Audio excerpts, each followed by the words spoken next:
ingatkan atas nama negara dan bangsa Indonesia bahwa saudara dipilih, saudara adalah pelayan rakyat, saudara adalah abdi rakyat, saudara harus membela kepentingan rakyat.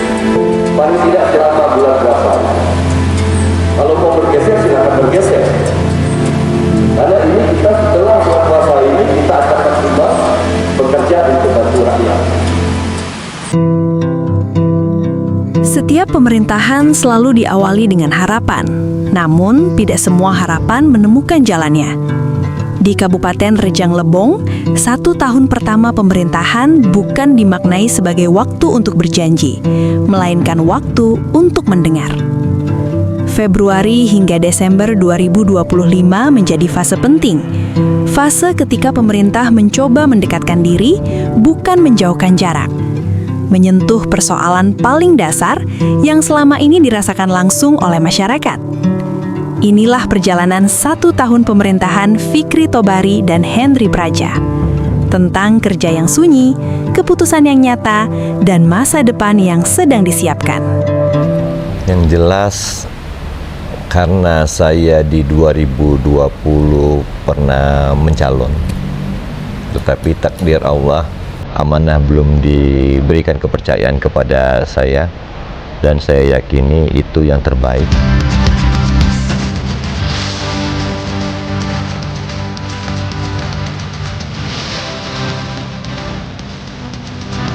Kepemimpinan Fikri Tobari tidak lahir dari ruang rapat semata. Ia dibentuk dari pengalaman turun langsung ke desa dan kelurahan. Di lapangan, pemerintah menemukan satu benang merah. Masyarakat tidak menuntut berlebihan. Mereka hanya ingin didengar dan dilayani dengan adil. Dari situ, pola kepemimpinan dibangun. Komunikasi dibuka selebar-lebarnya. Bahkan, akses langsung kepada bupati disediakan selama 24 jam. Sehingga waktu kami diberikan amanah, kami juga sangat sadar diri, karena belum banyak juga yang menurut kami ketahui, sehingga kami membuka pertama sekali komunikasi kepada masyarakat. Makanya kami langsung sampaikan dengan masyarakat, insya Allah kalau nanti Fikri Henry akan diberikan amanah oleh masyarakat, dan juga Allah takdirkan kami sebagai bupati dan wakil bupati, kami akan membuka komunikasi layanan WhatsApp 24 jam kepada masyarakat. Kami sudah sangat sadar, begitu amanah diberikan dengan kami bukan hanya sebagai pemimpin, sebagai kepala daerah, tapi kami sebagai pelayan masyarakat, sehingga apapun masalah masyarakat, itu menjadi kewajiban kami untuk mengikhtiarkan ataupun menyelesaikan masalah-masalah tersebut. Sehingga yang terasa sekarang itu, dengan setelah kami dilantik sebagai bupati, lebih dekat kepada masyarakat, dan juga komunikasi silaturahmi masyarakat juga lebih gampang untuk menghubungi kami. Di situ yang kami rasakan sekarang. Langsung air ke air besar. Tapi kalau sudah diinikan, kami minta tolong juga, minta tolong ditengok. Jangan sampai ada yang buang sampah depan kita. Itu kan kalau kita tengok setiap lubang itu ada sampah tuh, Mang. Keinginan kami, niat kami bersama dengan Bapak Wakil Bupati Adinda Henry, kebetulan saya dengan Pak Wabub, ini komitmen kami berdua. Waktu Allah takdirkan kami berdua menjadi satu pasangan, kami langsung berbagi peran. Sehingga kami sangat sadar tidak akan mampu sendiri memimpin satu kabupaten tanpa kolaborasi berdua. Sehingga bagian birokrasi pembinaan ke dalam itu Pak Wabub, yang keluar saya, dan juga komunikasi kami sehari-hari pun juga kami tidak berbicara Pak Bupati, Pak Wabub, tapi kami berbicara, kebetulan saya lebih tua sedikit dari Pak Wabub, kakak dan adik. Saya panggil Pak Wabub adik, Pak Wabub pun juga panggil saya kakak. Tentu dalam melaksanakan tugas selalu berkoordinasi setiap hari tentunya. Mungkin satu hari itu bisa 3 kali, 4 kali melakukan koordinasi by telepon atau ketemu secara langsung. Saya dan Pak Bupati itu seperti kakak beradik. Dari sebelum dilantik menjadi kepala daerah, wakil kepala daerah pun, ketika kami berkampanye juga saya menganggap beliau itu karismatik banget sehingga kami temu frekuensinya, sehingga kami menjalankan tugas pemerintahan ini enak, ringan begitu. Bagi pemerintahan baru, infrastruktur bukan sekadar proyek fisik, ia adalah cermin kehadiran negara.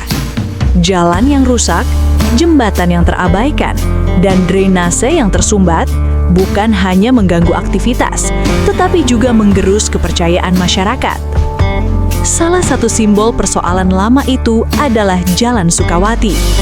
Puluhan tahun tidak tersentuh perbaikan, padahal menjadi akses utama pusat pemerintahan. Keputusan diambil cepat. Jalan Sukawati menjadi prioritas awal pasca pelantikan. Kita menjadi kepala daerah, kita harus peka. Seperti beberapa ruas jalan. Jalan Sukawati sudah puluhan tahun, jalan ini tidak diperbaiki.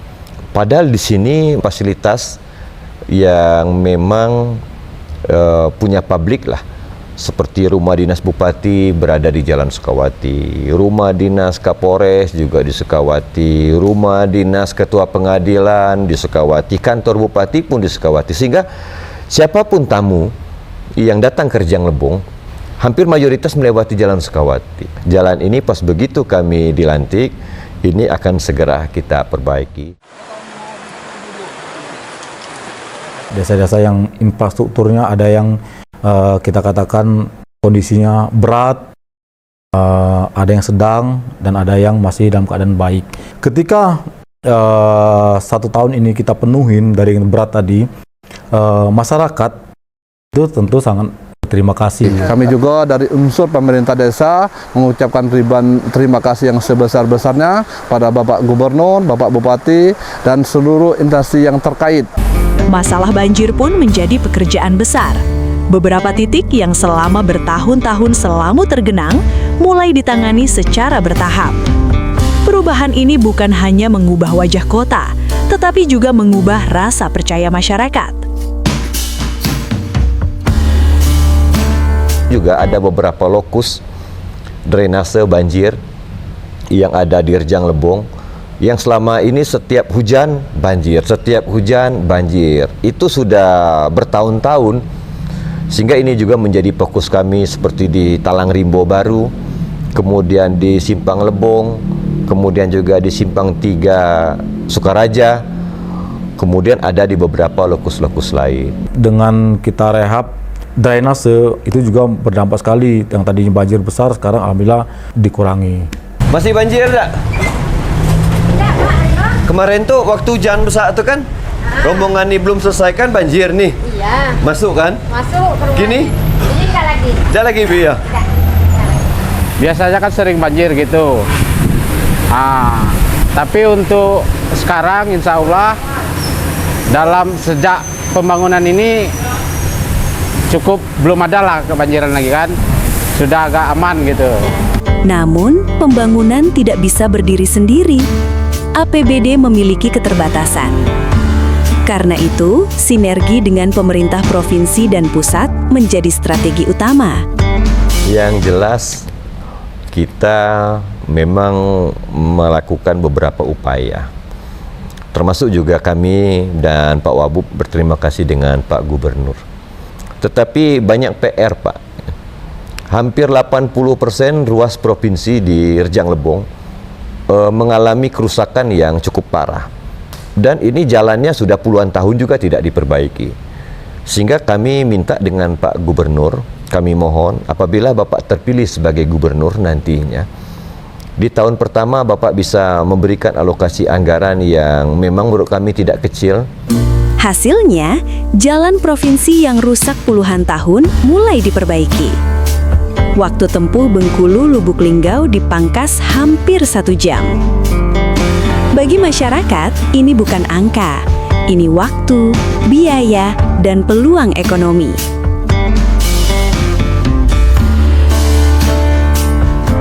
Rejang Lebong bukan daerah tambang, namun ia kaya akan alam dan harapan. 99 destinasi wisata, air terjun, gunung, dan danau menjadi aset yang mulai digerakkan. Pariwisata dan pertanian dipilih sebagai 2 kaki pembangunan agar ekonomi rakyat tumbuh tumbuh dari desa. Melihat potensi ini, yang memang orang dari dulu sudah mengetahui bahwasanya kalau tempat wisata itu adanya dingin, ada pemandian air panas, kemudian juga wisata alamnya, pemandangannya sangat cantik. Tetapi kita kabupaten pun juga belum menetapkan, sehingga kami, bagaimana orang luar mau mengenal Rejang Lebong ini menjadi daerah ataupun kabupaten wisata, kita sendiri, pemerintah daerah sendiri belum menetapkan. Makanya kami bersama-sama dengan Pak Wabub dan juga bersama-sama dengan DPRD ini 2025 menetapkan Kabupaten Rejang Lebong Kabupaten Tujuan Wisata. Jujur kita itu gergetan sebenarnya. Begitu banyak lokus-lokus wisata. Harun Danau Mastari mau kita kembangkan. Kita saat ini membangun fasilitas pendukung lainnya. Itu mudah-mudahan di 2026 atau 2027 itu mudah-mudahan kita doa bersama semoga itu terrealisasi, sehingga itu juga menjadi mercusuar terhadap pembangunan kepariwisataan yang ada di Kabupaten Rejang Lebong. Di sektor pendidikan, pemerintah menemukan kenyataan yang tidak bisa diabaikan. Sekolah tanpa WC, atap bocor, ruang kelas tanpa plafon. Tahun 2025, bantuan APBN sebesar 36 miliar rupiah dialokasikan untuk rehabilitasi sarana pendidikan. Ya, alhamdulillah dengan Kementerian Pendidikan, kita di tahun 2025 ini sarana prasarana sekolah kita dapat bantuan dari APBN yang langsung diberikan kepada sekolah itu sebanyak kurang lebih dari 36 miliar, yang mana datanya kalau tidak salah itu ada PAUD, TK itu ada 17 sekolah, kemudian SD ada 38 sekolah, dan SMP ada 5 sekolah. Dan tahun ini pun juga 2026 ke depan kami mengajukan kembali, dan harapan kami bisa tahun depan ini kita bisa dapat lebih banyak lagi bantuan rapid namanya, sehingga tidak ada lagi sekolah yang ada di Rejang Lebong ini yang sarana prasarananya tidak layak. Sekolah digratiskan, pungutan dilarang, dan untuk masa depan, Rejang Lebong ditetapkan sebagai salah satu lokasi sekolah unggul Garuda. Kami bersepakat dengan Pak Bupati, ketika terjadi hal seperti ini, tentu kami akan menindak tegas oknum-oknum tersebut. Dalam 1 kali 24 jam kami akan bertindak sesuai dengan aturan-aturan yang berlaku. Pak Bupati sudah mengeluarkan surat edaran untuk tidak ada pungutan-pungutan lagi. Untuk pemerataan kualitas pendidikan, Pak Presiden punya program ingin mendirikan 20 sekolah Garuda, unggulan Garuda baru. Nah, melihat potensi itu, saya juga punya cita-cita, punya mimpi. Karena terus terang, Curup ini merupakan kabupaten ataupun kota tua yang ada di Provinsi Bengkulu. Kalau berbicara umur, jauh tua Curup daripada Provinsi Bengkulu. Sehingga waktu itu marwah pendidikan itu adanya di Curup. Masyarakat Provinsi Bengkulu dulu sekolahnya di Curup. Malah sebagian daripada Provinsi Sumatera Selatan pun juga sekolahnya di Curup. Sangat sepakat sekali, karena dengan hadirnya sekolah Garuda di Kabupaten Rejang Lebong, tentu anak-anak kita nggak perlu sekolah di luar dari Rejang Lebong. Saya punya niat pengen kembali mengembalikan marwah pendidikan itu ada di Curup ataupun di Rejang Lebong ini. Sehingga peluang sekolah unggul Garuda ini saya kejar. Dan alhamdulillah dari 20 sekolah yang menjadi target pada Pak Presiden, kita Rejang Lebong ini ketiga atau keempat ya yang sudah ditetapkan. Dan kemarin kita sudah dikunjungi oleh 2 wamen dan sudah final. Di 2026 insya Allah sekolah unggul Garuda ini sudah mulai dibangun, sehingga targetnya 2027 siswa ini sudah mulai dilakukan penerimaan dan sudah bisa bersekolah di sekolah unggulan Garuda. Dan saat ini yang kita ketahui se-Sumatera baru Rejang Lebong, sehingga tidak tutup kemungkinan nanti orang Aceh akan sekolah ke Curup, Orang Padang akan sekolah ke Curup, orang Medan akan sekolah ke Curup, orang Palembang akan sekolah ke Curup, orang Lampung pun akan sekolah ke Curup. Sehingga maruah pendidikan tersebut akan kembali lagi ada di Rejang Lebong. Di Rejang Lebong, rumah dinas kini tidak lagi tertutup. Bukan simbol kekuasaan, tetapi ruang kebersamaan. Anak-anak sanggar tari berlatih di pendopo, anak-anak bermain, bersepeda, dan bersenda di halaman yang dulu sunyi. Rumah kepala daerah kembali hidup, menjadi milik publik. Prinsip yang sama diterapkan pada mobil dinas. Saat tidak digunakan untuk tugas negara, mobil itu bisa dipinjam masyarakat untuk keperluan sosial dan kemanusiaan. Bahwasanya kami itu bukan kepala daerah, tapi kami itu pelayan masyarakat. Dan juga kami sangat sadar, fasilitas yang difasilitasi negara kepada kami, baik itu rumah dinas, mobil dinas, itu semuanya bukan milik kami, itu milik rakyat. Pelayanan tidak berhenti di situ. Anak-anak sebagai generasi penerus daerah membutuhkan ruang yang aman, nyaman, dan edukatif. Dari kesadaran itu, dibangun Taman Khalifah. Ruang bermain dan belajar di luar kelas terbuka untuk semua, gratis, tanpa sekat. Ada kegiatan positif seperti ini, tentu ini menjadi berdampak positif terhadap tumbuh kembang anak, sehingga ketika masuk ajaran tingkat SD ataupun PAUD, mereka sudah siap secara psikologis, mereka sudah siap sehingga tidak khawatir lagi dan tidak takut lagi karena mereka sudah beradaptasi dengan lingkungan sekitar. Kesehatan adalah kebutuhan paling mendasar. Dengan UHC dan hibah alat kesehatan senilai 40 miliar rupiah, pemerintah menargetkan layanan yang lebih mandiri. Kesehatan, dan alhamdulillah kita untuk 2025 UHC kita ini UHC prioritas, dan di 2026 juga kami tetap mempertahankan UHC Kabupaten Rejang Lebong pun juga menjadi UHC prioritas. Setiap hari. Kalau ada darah tinggi itu harus minum obat rutin sebenarnya, Bu. Kami sangat kaget, ternyata Rejang Lebong memiliki potensi terkait dengan tenaga nakes yang luar biasa. Tetapi masalahnya apa? Kenapa pelayanan kesehatan kita tidak maksimal? Oh, ternyata kami memiliki kelemahan, ini alat kesehatan. PR kami, PR Fikri Henry tinggal menyiapkan alkesnya, dan alhamdulillah di akhir 2025 ini kita insya Allah akan mendapatkan hibah dari Kementerian Kesehatan untuk alat kesehatan kurang lebih nilainya 40 miliar. Itu pelayanan kami tambah, itu menambahkan poli jantung, kemudian ventilator, lalu kemudian kami rehab beberapa ruangan. Di 2026 pun juga kami akan melakukan upaya sehingga target kami, kalau kami punya dokter spesialis harus lengkap dengan alat kesehatannya, sehingga begitu pasien dirujuk ke rumah sakit kami tidak perlu dirujuk ke rumah sakit lain pasien tersebut, dan insya Allah ditindak ataupun diobati dari Rejang Lebong, pasien tersebut akan segera sembuh dan sehat seperti itu. Ini ada istilahnya terima kasih sama yang ada di sini, yang apa namanya lah fasilitas rumah sakit RSUD ini. Terima kasih. Kami juga istilahnya sebagai pengunjung atau mewakil bapak yang sakit, ya alhamdulillah kami terima kasih begitu baik, termasuk dibandingkan sebelum-sebelumnya. Nah itu. Di sisi lain, pelayanan administrasi disederhanakan. Dari Dukcapil hingga BPJS, semuanya diupayakan lebih mudah dan cepat. Sekarang itu di Rejang Lebong, begitu dia menikah, kita sudah MOU juga dengan Kementerian Agama, ke jajaran KUA-nya.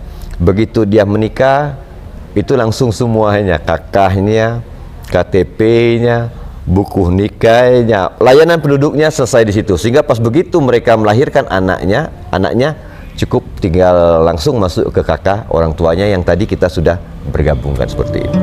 Di luar program dan angka, kepemimpinan diuji saat rakyat tertimpa musibah. Kehadiran pemimpin, meski tanpa bantuan materi, seringkali menjadi penguat batin. Saya juga pernah merasakan bagaimana kita ditinggali dengan orang yang kita sayangi. Di situ juga yang membuat saya pas begitu mendengarkan kabar ada bencana, baik itu siang ataupun malam, suasananya juga lagi curah hujannya lagi tinggi, Insya Allah saya dan Pak Wabub segera untuk turun mengunjungi keluarga besar kita tersebut di situ. Nas aluka salamatan fitin wa afiyatan fil jasad wa ziyatan fil ilmi wa barakatan fil rizqi wa taubatan qabal maut. Di Rejang Lebong, perhatian pemerintah tidak hanya pada infrastruktur atau fasilitas publik. Anak-anak, khususnya anak yatim dan anak dengan kebutuhan khusus, menjadi fokus perhatian. Program santunan anak yatim dilaksanakan secara bertahap. Targetnya sederhana, tetapi penting. Tidak ada anak yatim di Kabupaten Rejang Lebong yang terlantar atau putus sekolah. Setiap langkah dilakukan bersama jajaran pemerintah, dari bupati, wakil bupati, hingga seluruh perangkat daerah. Bagi pemerintah, kebahagiaan anak yatim bukan sekadar bantuan materi. Memberikan senyum, tawa, dan rasa diperhatikan bagi mereka adalah doa yang diyakini langsung menembus langit. Dari pengalaman dan kedekatan personal inilah, program sosial ini dijalankan secara konsisten. Hari demi hari, anak-anak yang sebelumnya kurang beruntung mulai merasakan perhatian, perlindungan, dan kesempatan yang layak untuk belajar dan tumbuh. Kita yakini bahwasanya anak yatim tersebut kekasih Rasulullah.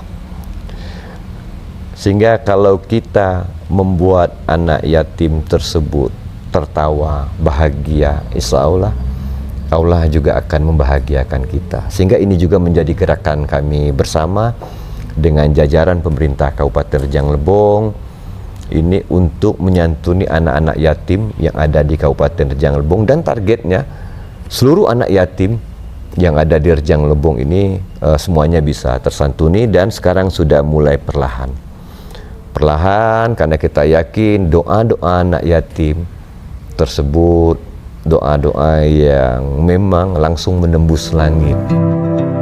1 tahun telah dilalui, masih banyak pekerjaan rumah, namun arah telah ditentukan. Pemerintahan Fikri Tobari dan Henry Praja memilih berjalan bersama rakyat dengan keterbukaan, kerja nyata, dan harapan jangka panjang. Tugas kami diamanahkan sebagai kepala daerah, sebagai wakil kepala daerah, bekerja dengan maksimal. Istiqomah dalam menjalankan amanah ini, kami akan coba maksimalkan semaksimal mungkin sebagai pelayan masyarakat. Yang ada di niat Fikri Henry itu Astabikul Khairat, berlomba-lomba untuk bantu rakyat. Kemudian nanti silakan masyarakat menilai. Insya Allah ini akan kami lakukan. Bekerja dengan ikhlas, insya Allah hasilnya nanti akan bahagia.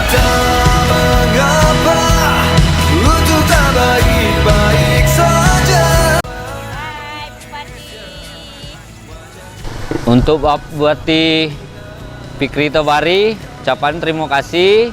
Kita minta kalau Cak Iko terus, insya Allah lanjut 2 periode. Mau main sini lagi nggak? Iya, Sama siapa mau main sini lagi? sama Buba. Cak Mano, lah dipasang lampu jalan nih, Bi. Terasa udah malam-malam? Enak, aman. Terang dak lampunya?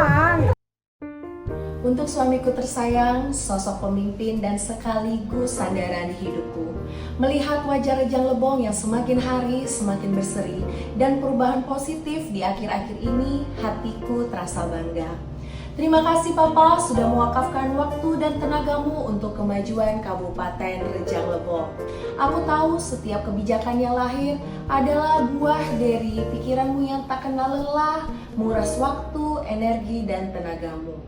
Teruslah melangkah sayang, aku akan selalu ada di sampingmu, menjadi rumah tempatmu pulang dan pemberi semangat yang paling setia. Tetap menjadi pemimpin yang amanah dan rendah hati. Jangan biarkan lelah menghentikan mimpimu untuk memajukan daerah kita tercinta ini. Jabatan yang kamu emban bukanlah suatu hadiah, melainkan amanah, bertambahnya ujian hidup. Tetap jaga kesehatan sayang. Semoga apa yang Papa lakukan menjadi berkah, dan yang paling penting mendapatkan ridho dari Allah Subhanahu wa Ta'ala. Rejang Lebong bangga memilikimu. Love you Papa.